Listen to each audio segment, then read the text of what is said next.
The Fog by Carl Sandburg. The fog comes on little cat feet.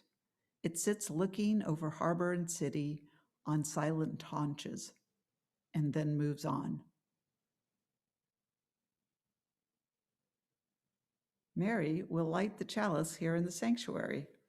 I invite you to light your own chalice and place it where it can be seen by all of us. At times, our own light goes out and is rekindled by a spark from another person. Each of us has cause to think with deep gratitude of those who have lit the flame within us and the community.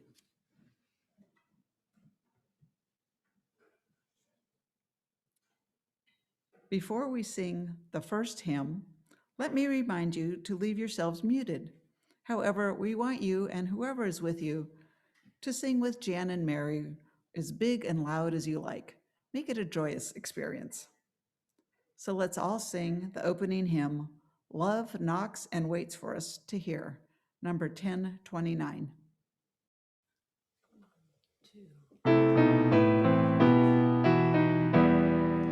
Love knocks and waits for us to hear, to open and invite. Love longs to quiet every fear and seeks to set things right. Love offers life in spite of foes who threaten and condemn. Embracing enemies, love goes the second mile with them. Love comes to heal the broken heart, to ease the troubled mind. Without a word, love is a start to ask and seek and find. Love knocks and enters at the sound of welcome from within. Love sings and dances all around and feels new life begin.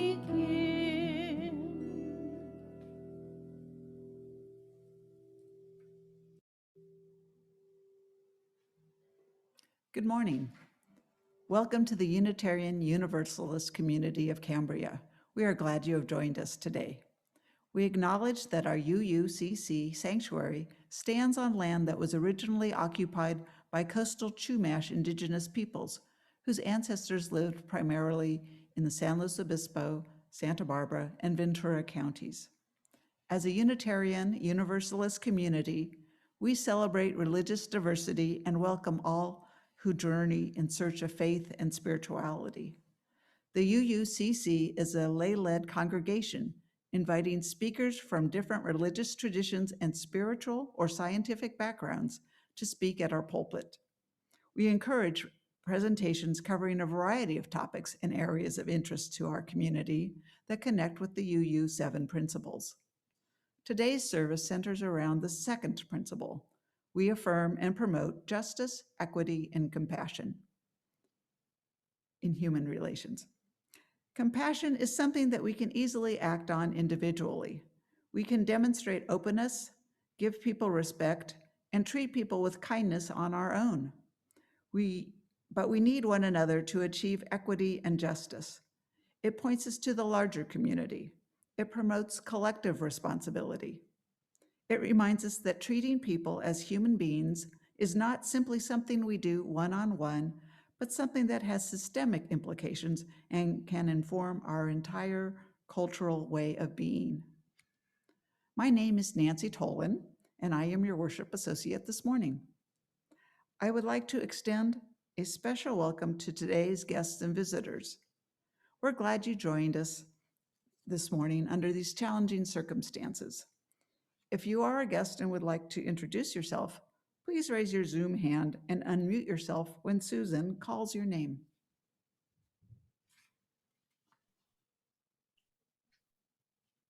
I do not see anyone raising their hand, so back to you, Nancy, in the sanctuary. Thank you, Susan. If you are not on our mailing list, please visit our website at www.uuccambria.org so that we can keep you informed about all of our activities. And please check out What's Happening, a weekly e-blast sent to our members and friends. This is a great way to keep up with the latest news in our community. And a reminder, if you wish to see this or any other past Zoom services, recordings of these services can be found on the UUCC website and Facebook as well.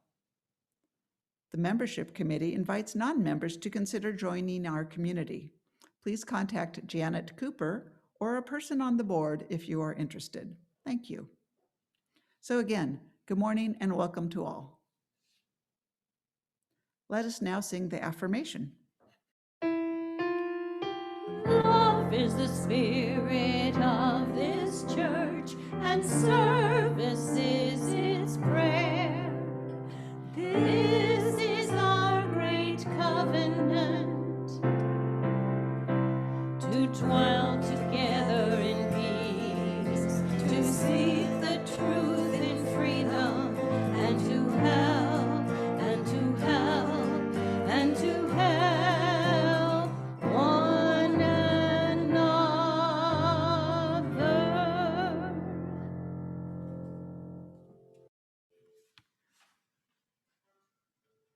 We set aside this time for any short announcements that would be of interest to our UU community, members and friends. Please keep your items short and to the point. For any items that need more explanation, please call or email the person after the service to be respectful of everyone's time. If you have an announcement, please raise your Zoom hand by clicking on the raise hand button in the reactions icon. When Susan calls your name, please unmute yourself, then speak. So we have several announcements coming from the sanctuary. If you would like to go first. Yep, this is Jan. Are we good, Randy? Just want to remind you that 4th of July is less than a month away now, and we're trying to build a service based on our community experiences or thoughts about that holiday and how important it is in our nation's history and our nation's current situation. So if you could please contribute something, I have only 4 people right now, and that's including me. So please contribute something to this really important holiday. Thank you. I have an announcement too. So the Moving Towards Racial Justice discussion group is a meeting this Wednesday by Zoom. We'll be talking about talking with others about racism. And the Zoom link will be in this week's newsletter, and I will email it to the regular people who attend, but everybody is welcome. Thank you. Good morning. Tomorrow at 6 o'clock on Zoom, we're going to hold our facilities use forum. Everybody's invited if you're interested in participating and giving feedback or feed in of how we use the facilities here in the future. So if you're interested, please join us. And if you need to look at any more documentation, please get a hold of me through email, send me an email for any requests, and hope to see you there. Thanks. Thank you, Randy. Lou, did you have an announcement? Yes, men's group meets tomorrow after a 3-week break. And it's again a hybrid with some people who have already been identified going to the sanctuary. I don't know if Andy wants to add anything, but that's at 10 o'clock tomorrow by Zoom. Thank you, Lou. Sounds good. I also will announce, since Diane is not here, that the women's drop-in group is meeting tomorrow. And if you are interested in attending, please contact Diane and she will send you the Zoom link. And that looks like all of the announcements, Nancy. So back to you. Okay, thank you. Next week, PJ Webb will present Why We Need a Chumash Heritage National Marine Sanctuary.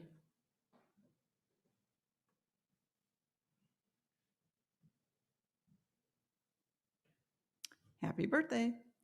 We take this time to celebrate all those who are having a birthday this month.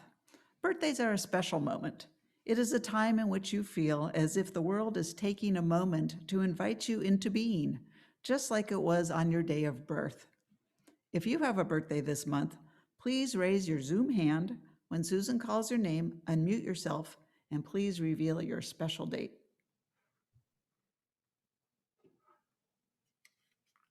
I Treva, have a would you please birthday. unmute yourself? Who?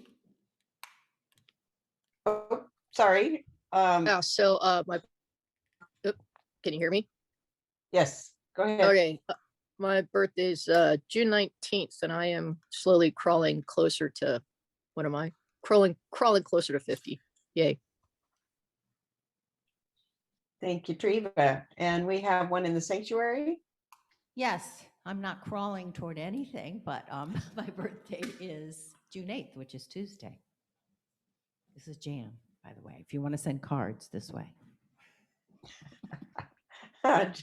Janet and or Joel. It's Joel, June 26th. I was born under the sign of Cancer the Crab. Thank you, Joel. And also Diane DeMarco just had her birthday on June 2nd.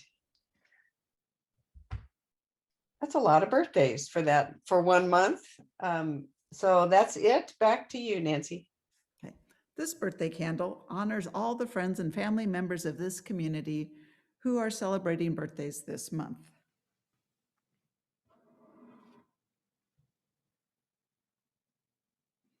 Thank you, Mary.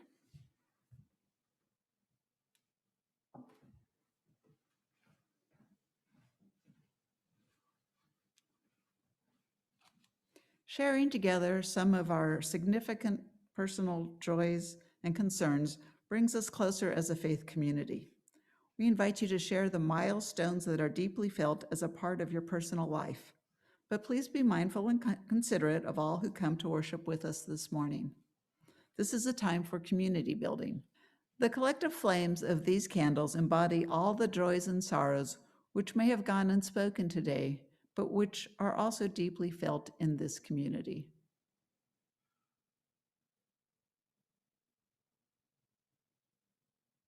The first reading is a quote from Pema Chodron. It can be difficult to even think about beings in torment, let alone to act on their behalf. Recognizing this, we begin with a practice that is fairly easy. We cultivate bravery through making aspirations. We make the wish that all beings, including ourselves and those we dislike, be free of suffering and the root of suffering. Without justifying or condemning ourselves, we do the courageous work of opening to suffering. This can be the pain that comes when we put up barriers, or the pain of opening our heart to our own sorrow or that of another being. We learn as much about doing this from our failures as we do from our successes. In cultivating compassion, we draw from the wholeness of our experience, our suffering, our empathy, as well as our cruelty and terror. It has to be this way. Compassion is not a relationship between the healer and the wounded. It is a relationship between equals. Only when we know our own darkness well can we be present with the darkness of others. Compassion becomes real when we recognize our shared humanity.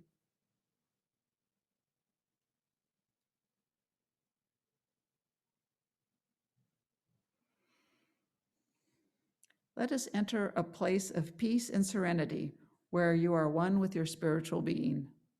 Be at peace within your space where the absence of all that is temporal is the most cherished gift. Let us enter the stillness.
Please come back now. The second reading is a quote by Father Greg Boyle. We stand with the poor, the powerless, the voiceless. We stand with those whose dignity has been denied, with those whose burdens are more than they can bear. We stand with the easily despised and those who've been left out. We stand with the demonized so that the demonizing will stop, and with the disposables so that the day will come when we stop throwing people away. What we've come to see as a community is that no kinship, no peace. No kinship, no justice. No kinship, no equality. No matter how singularly focused we may be on those worthy goals, things can't happen unless there is some undergirding sense that we belong to each other. How can we stand against forgetting that? We go to the margins and brace ourselves against those who say it is a waste of time. The place where Jeremiah the prophet said, "There will be heard again the voice of mirth and the voice of gladness, the voices of those who sing." As Mother Teresa said, the problem with the world is we have forgotten that we belong to each other. Imagine a circle of compassion where no one is outside the circle.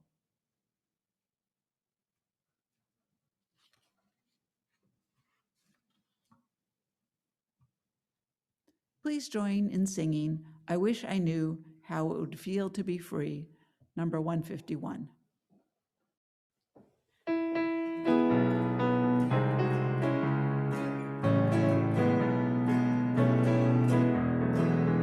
I wish I knew how it would feel to be free. I wish I could break all these chains holding me. I wish I could say all the things I could say. Say 'em loud, say 'em clear for the whole world to hear. Say 'em loud, say 'em clear for the whole world to hear. I wish I could share all the love in my heart. I move all the bars that still keep us apart. I wish you could know what it means to be me. Then you'd see and agree everyone should be free. Then you'd see and agree everyone should be free. I wish I could give all I'm longing to give. I wish I could live like I'm longing to live. I wish I could do all the things I can do. Though I'm way overdue, I'd be starting anew. Though I'm way overdue, I'd be starting anew. I wish I could be like a bird in the sky. How sweet it would be if I found I could fly. I'd soar to the sun and look down at the sea. Then I'd sing 'cause I know how it feels to be free. Then I'd sing 'cause I know how it feels to be free.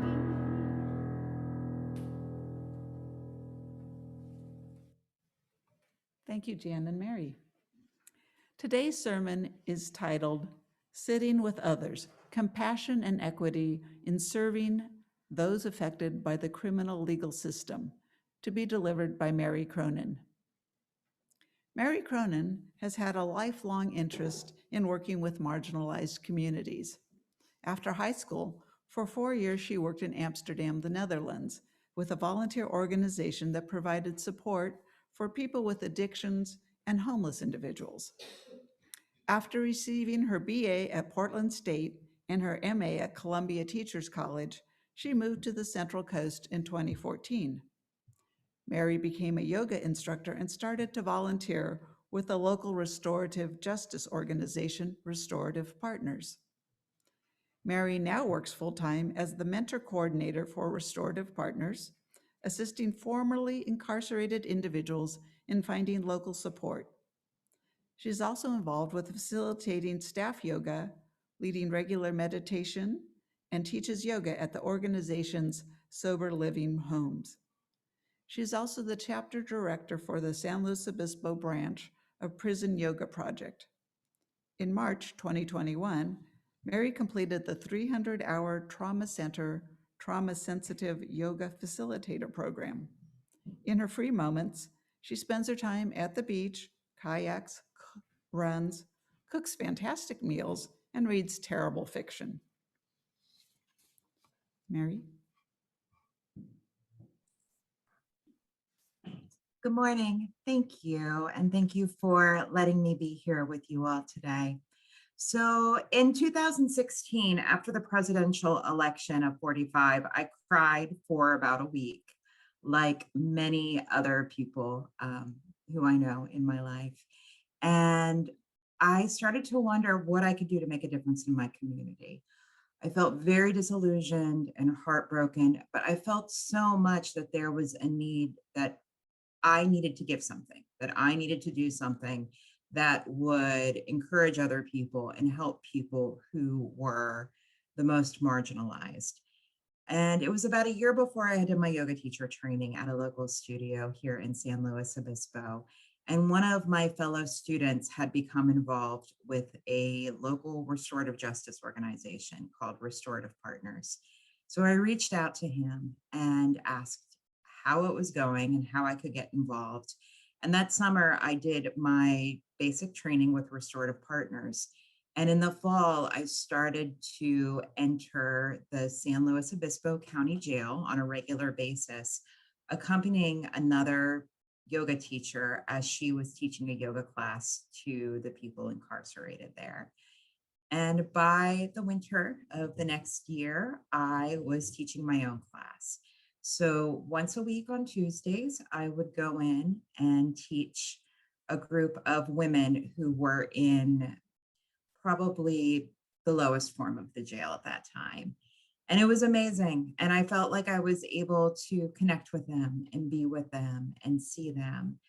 And I didn't know a lot about the criminal legal system at the time. I knew it was not great. I knew there were a lot of issues. I knew there were a lot of problems. But my understanding and how to actively deal with that was not, it wasn't really anything. But I loved working with these women and I loved being a support to them and helping them to build a little bit of community. And it's so interesting when you are volunteering every week. I sometimes think people are used to volunteer work at Christmas. They're used to it at Thanksgiving. They're used to it during the holidays. But when you're a regular volunteer for an organization, you go when you're tired and you go after your 9-to-5 job and you go when you're having problems with your own family and you're committed to it. And friends of mine kept saying how they thought it was so strange that after a year, I was still involved in this weird thing, teaching yoga at the jail. And after 2 years, I was still going and teaching yoga at the jail. And I was very lucky. At that time, I was able to participate in some training with another organization called Prison Yoga Project. They specialize in trainings and getting programs in jails and prisons. And they eventually invited me to be a part of their program here. They were starting a program at the CMC, at the California Men's Colony, to have a yoga class here or 2 yoga classes a week. and I became their area coordinator. I've moved up since then, which is nice. And I would go in with a few other yoga instructors and teach a class of 20 something men twice a week and teach them yoga. And a number of these men are lifers, the majority, people who might not ever get out of the prison. And it was so amazing to be able to have that experience with them. And shortly after I was working with PYP, I was a position open with Restorative Partners, and I was able to apply, and I became the mentor coordinator for our program. And our program, it's the program I coordinate is a matching program, and Kat is involved with us, which is lovely. We are able to match people who have recently left incarceration and match them with a volunteer in the community. Because when you leave incarceration, you do not have a lot going for you. Maybe the people that you spent time with in your past life are no longer good for you. Or because of your own bad choices, you no longer have those relationships. And through our mentorship program, we have been able to reduce return to jail recidivism by 13%. And it's really wonderful to see people who have a mentor, who have a volunteer who works with them long-term for a year and continues in friendship with them to help them to reach their goals and to do things with them and to be a friend and a support and a guide for them. So along with that, I'm part of a team that facilitates trainings. We do, and we'll talk a little bit about this in my slideshow. We run community workshop trainings to train people in our communities, like yourselves, who want to get involved and who want to make a difference in the community, or even just to know what's going on and to know what is happening in the criminal legal system. So I'm part of that. I also run yoga in our sober living homes. I'm actually starting a new program tomorrow at our parolee house that I'm very excited about for men who have left prison. I also teach yoga to our staff. I lead meditation. I do a lot of things. And then this year I was able to take a training to become a trauma-informed yoga instructor, which has been amazing and changed my life. And I love that in my work, I come from a yoga perspective. And that means that we do not fix people. We do not try to put them back together. We sit with them. We are there to be with them and to give people a choice to take control of their own lives. And it's so amazing to see when a person who has been incarcerated and is able to move into a place of freedom and being able to know that they are not branded by the worst day of their life. And we've all had bad days. We've all had the worst day. Not all of us were caught. And for a lot of our people who are coming out of incarcerated, they were caught on their worst day. So if we can go into the slideshow. So I just want to talk a little bit. I'm just going to run through our basically what Restorative Partners is, what we do, what's restorative justice, and a few of the tools that we use. And this is a great little advertisement for our community workshops. We are right now taking signups for August if anyone is interested. We have an amazing program with our staff. So this is just a little taste of it. So introductions, terms to know, who we are, what we do, what's restorative justice, intersections with racial justice, which I know is important to y'all, and the social discipline window. So if we can go into the next slide. So some terms to know. This is really important because so many people use the term jail and prison interchangeably, and it's not. Very, very different places. A jail is a transit center. It's typically operated by the counties to hold everyone who is arrested until they are sentenced, transferred to state prison, or released in one way or another. Bail, time served, acquitted, etc. This is where if you were driving down the street and you got arrested, this is where you would go. California's counties operate several types of jails, including court holding facilities, temporary holding facilities, and long-term facilities. Since realignment, AB 109 began in October 2011, county jails have had more oversight over most non-serious, non-violent, non-sexual felons and parolees who violate their parole. This is where RP comes in. The main clients that I work with through our mentor program are people who are AB 109, and that's considered to be mid to high risk people, but they fall a lot in this non-serious, non-violent. Majority is drug crimes, and that's who we work with. The San Luis Obispo County Jail is run by the Sheriff's Department. So you can go to the next slide. Prison, an institutional facility under the jurisdiction of the state or federal government where convicted persons serve longer sentences. People who have been found guilty of breaking a state law are usually sent to state prison. People who have violated federal laws are typically sent to federal prison located somewhere in the United States. So I think it's, and then there's a juvenile hall, a place of confinement for youth. The SLO County Juvenile Hall is run by the probation department. I think it's very interesting that you can go down the one and there is the prison on one side, the jail on the other, and the juvenile hall next door to that. And it's kind of like this whole little annex of area. And I lived in San Luis Obispo for many years and never thought about it. It was never in my consciousness. It was something that was there, but I didn't actively engage with it. And it's very easy to not know our neighbors and to not take responsibility for our neighbors. But this is where everyone is. So the CMC is, like I said, I spent before COVID, I was going in at least once a week teaching yoga there with Prison Yoga Project. And I have to say, for a prison, they have some great programs, and the people who are coming out of there, they are doing really well with what they have. They do seem to be rehabilitating people, which is awesome. And they're given a lot of opportunities for training and for mentorship and for things like that. So the juvenile hall I have worked with in the past.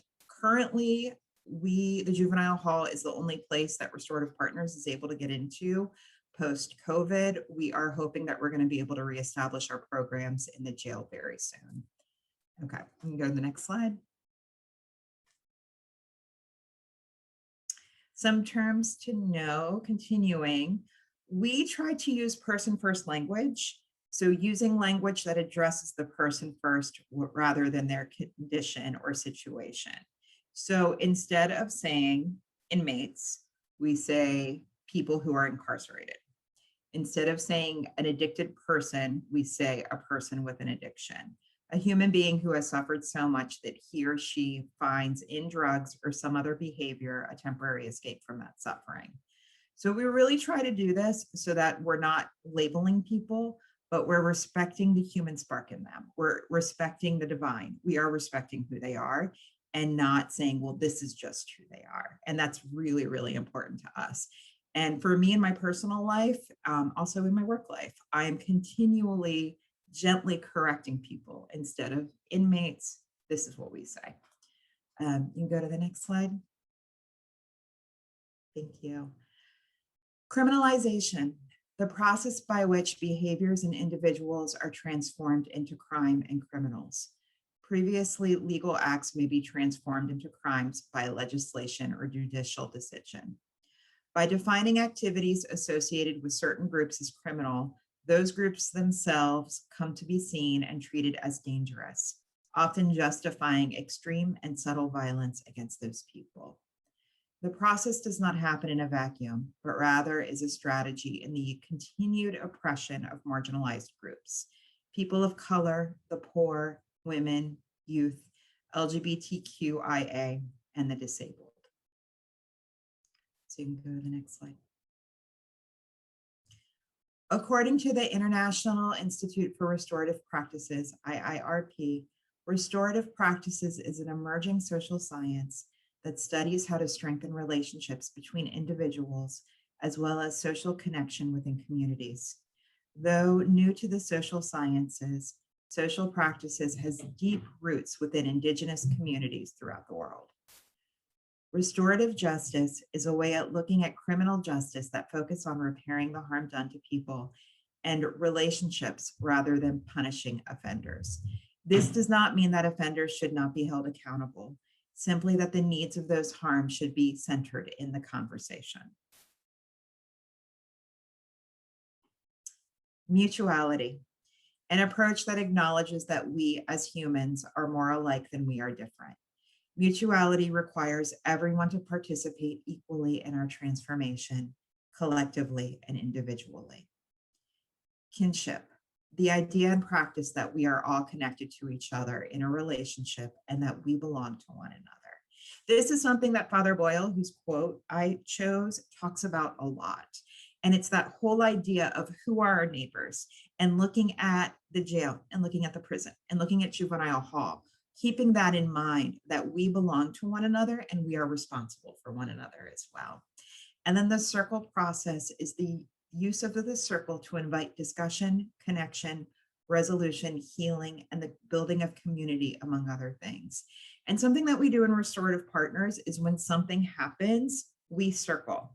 We meet as a staff in a circle. And when things happen that are disturbing to us and to our world, when a staff person might leave, or when the active shooting took place a couple weeks ago, just 2 blocks from our office, we had a circle process to talk about it. We also offer circle processes for our volunteers when things happen in our world where there might be disruption in dealing with COVID, things like that.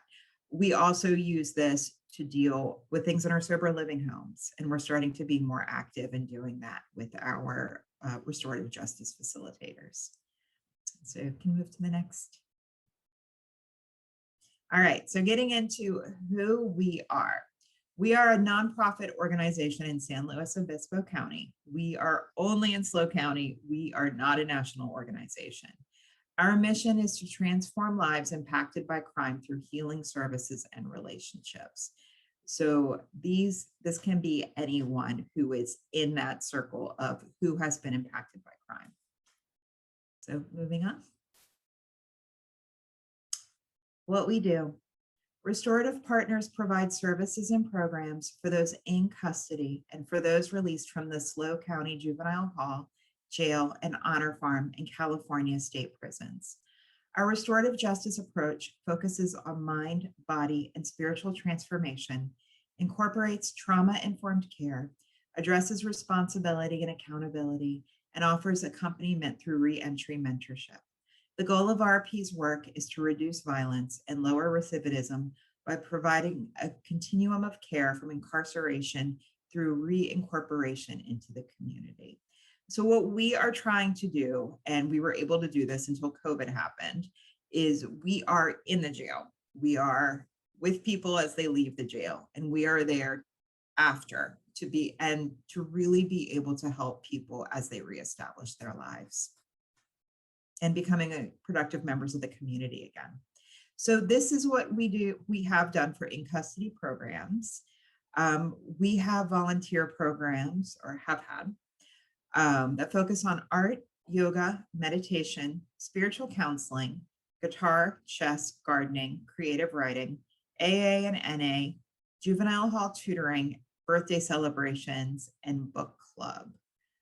We also offer facilitated programs. So these are programs that our restorative justice educator, Ginny, runs, where she is working with a group.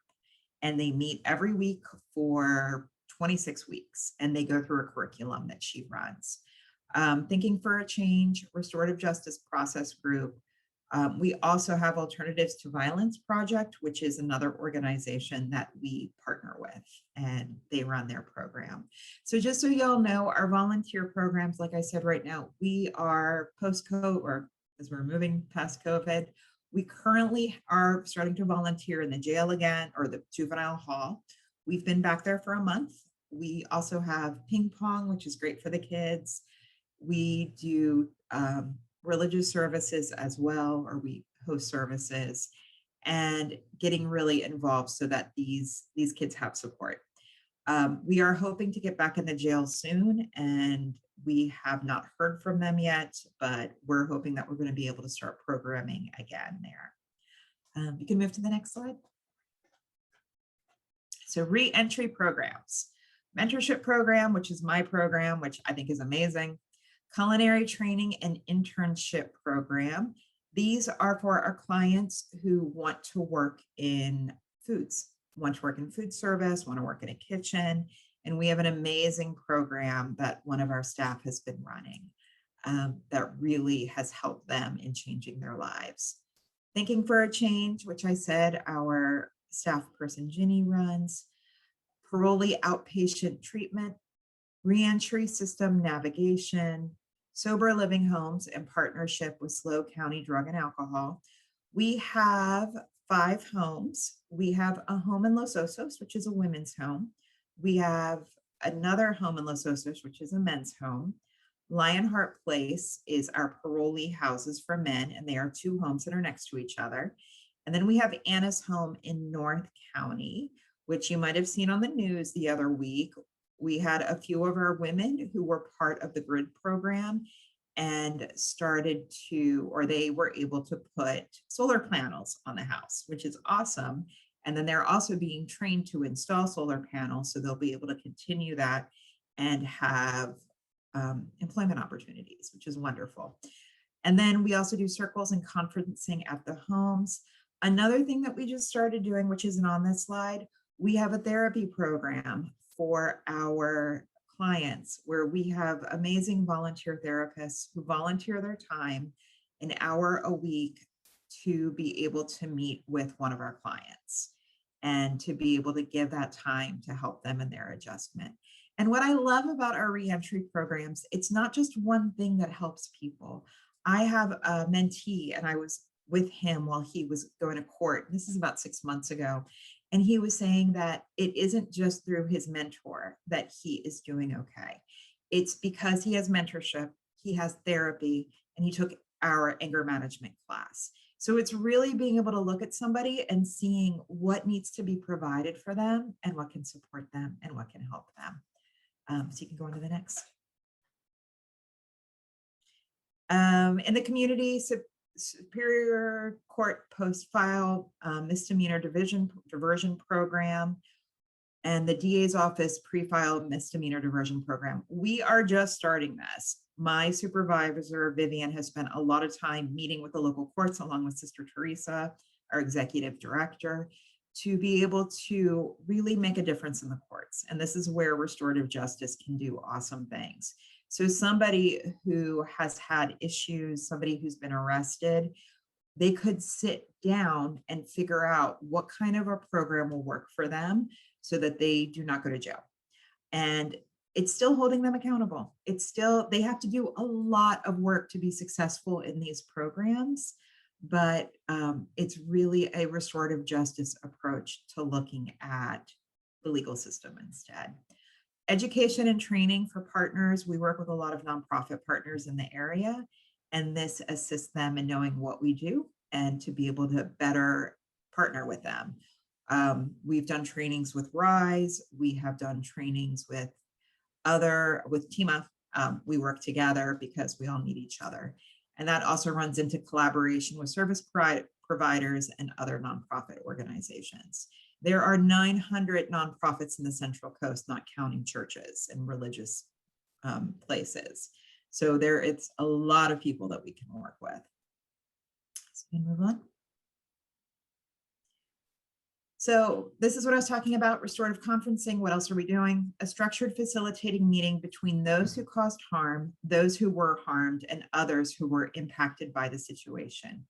A trained facilitator leads a process to discuss the incident, any harm that was disciplinary or justice processes or a supplement to these processes. So we have 2 staff right now who do this, Vivian and Jenny, and they're awesome. In the future, we actually want to train volunteers to do this. So if anybody is interested, this is a great way to get involved with RP. IIRP says conferences provide one and the needs of those involved. The goals of a restorative conference are accountability, healing, and restoration. They can be used in lieu of traditional victims and others with an opportunity to confront the offender, express their feelings, ask questions, and have a say in the outcome. Offenders hear firsthand how their behavior has affected people. So this can look like somebody who has caused the harm, someone who has had the harm done to them, sitting in a circle with somebody who is a facilitator and talking about how this hurt them, what happened, what can they do to be better. And it's an amazing process, and it's really beautiful when you see that this can work. Okay, the next slide.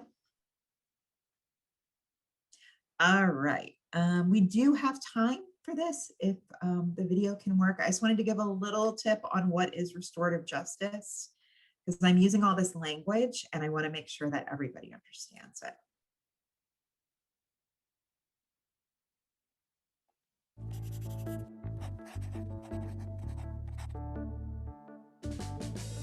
More than half of victims of violent crime don't even call the police in the first place. They prefer nothing to everything we have to offer. The vast majority of crime survivors' pain goes unhealed. What the existence of restorative justice means is that we can no longer pretend we don't know what else to do.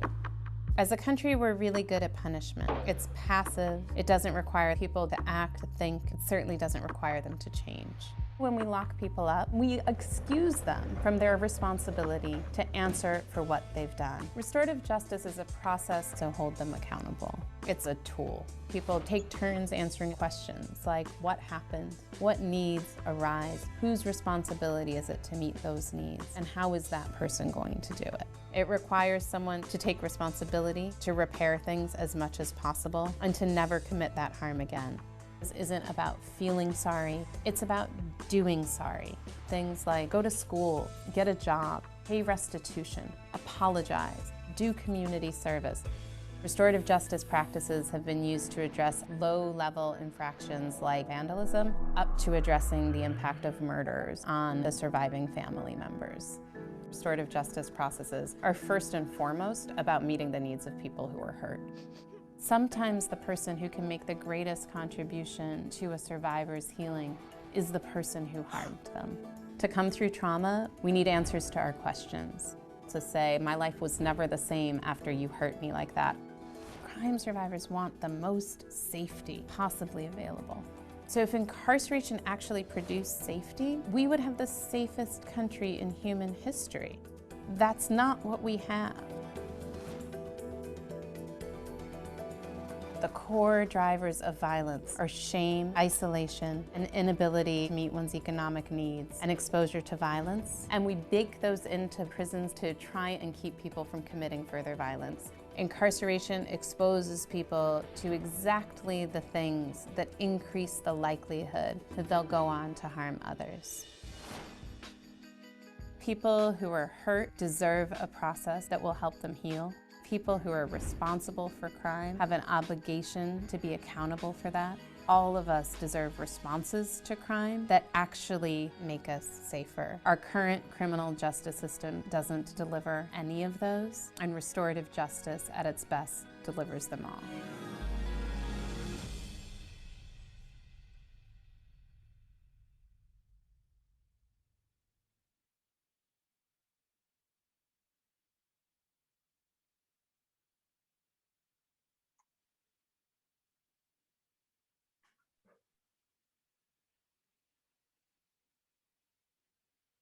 Okay.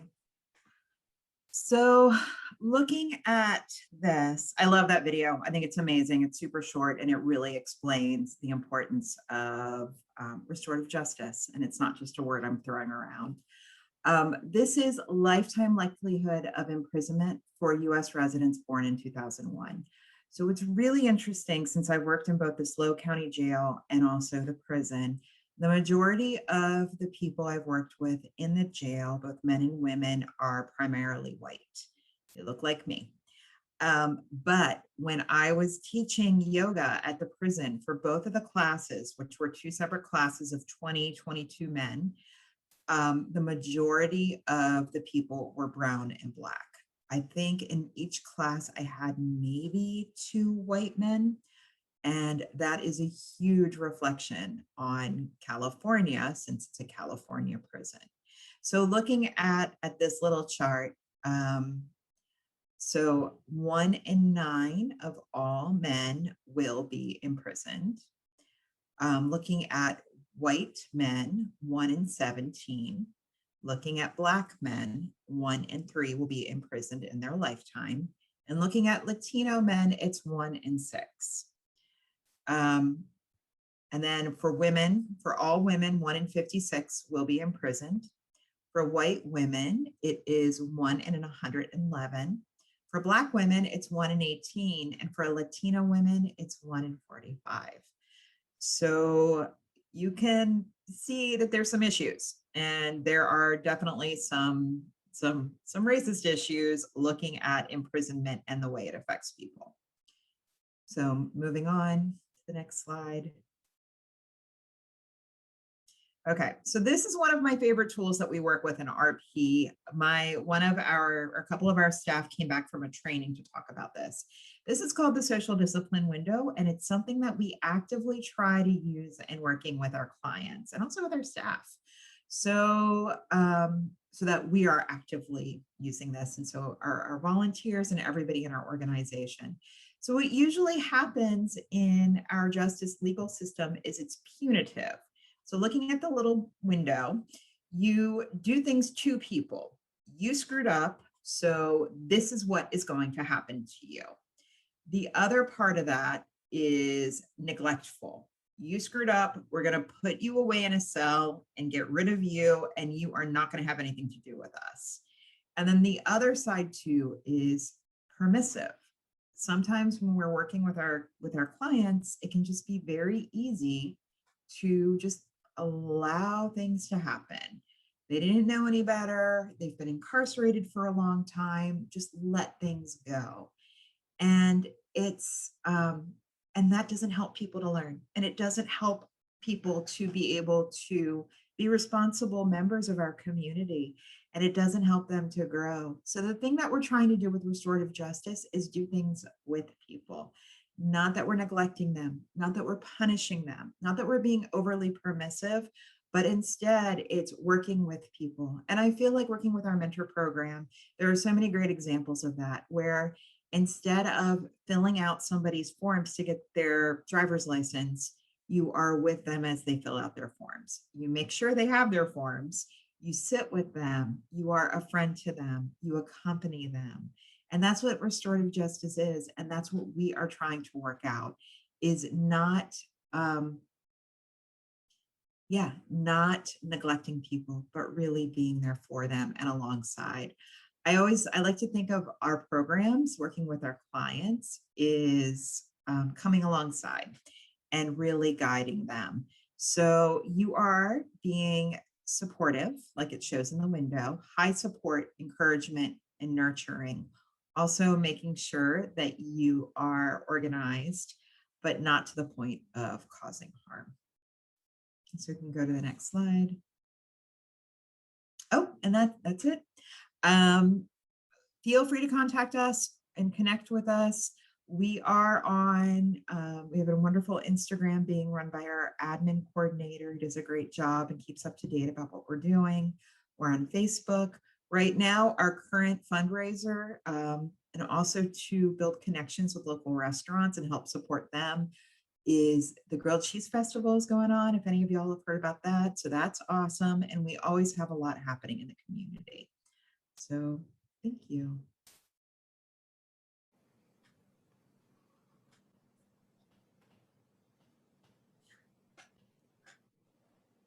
Thank you, Mary. That was very interesting and informative.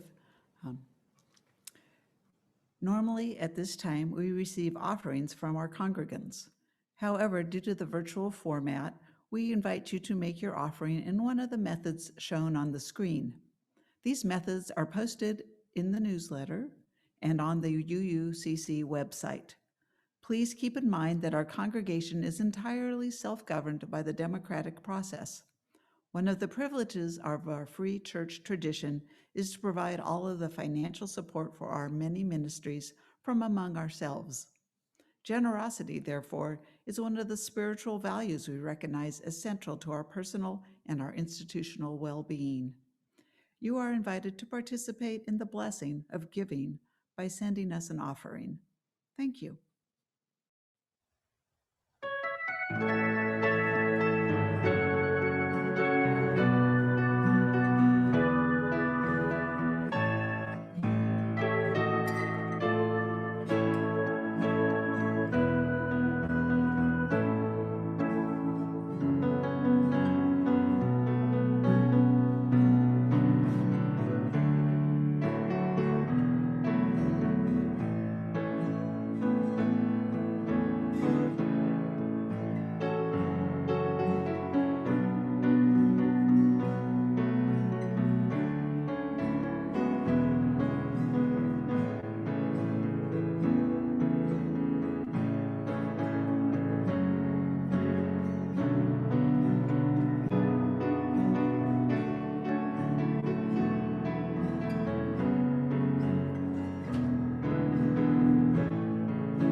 let me express our thanks for all the gifts given and received for the work of this community.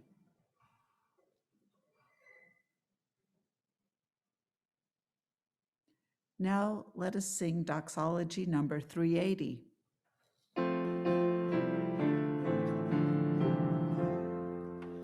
Rejoice in love we know and share, in love and beauty everywhere. Rejoice in truth that makes us free, and in the good that yet shall be.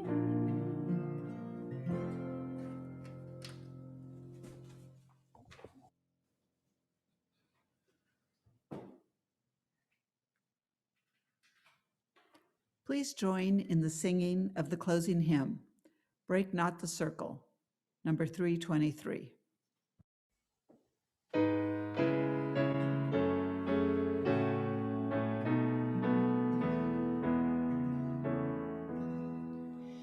Break not the circle of enabling love, where people grow forgiven and forgiving.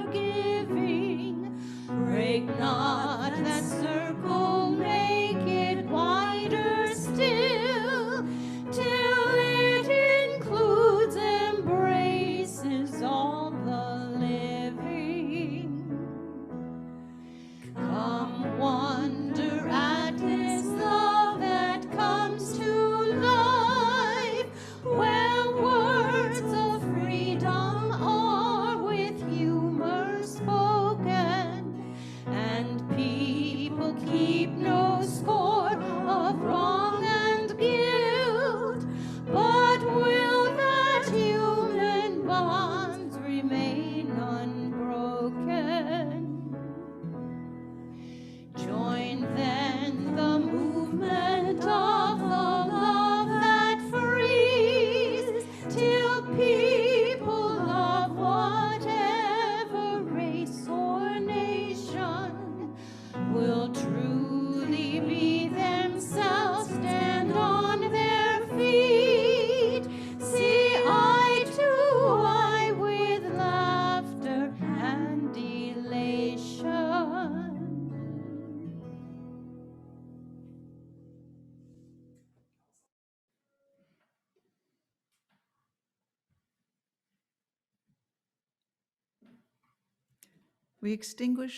Let us now recite the valediction. We extinguish the flame of this chalice, and we know that the light of truth and love and the warmth of this community go with us until we meet again. Please extinguish your chalice at home now.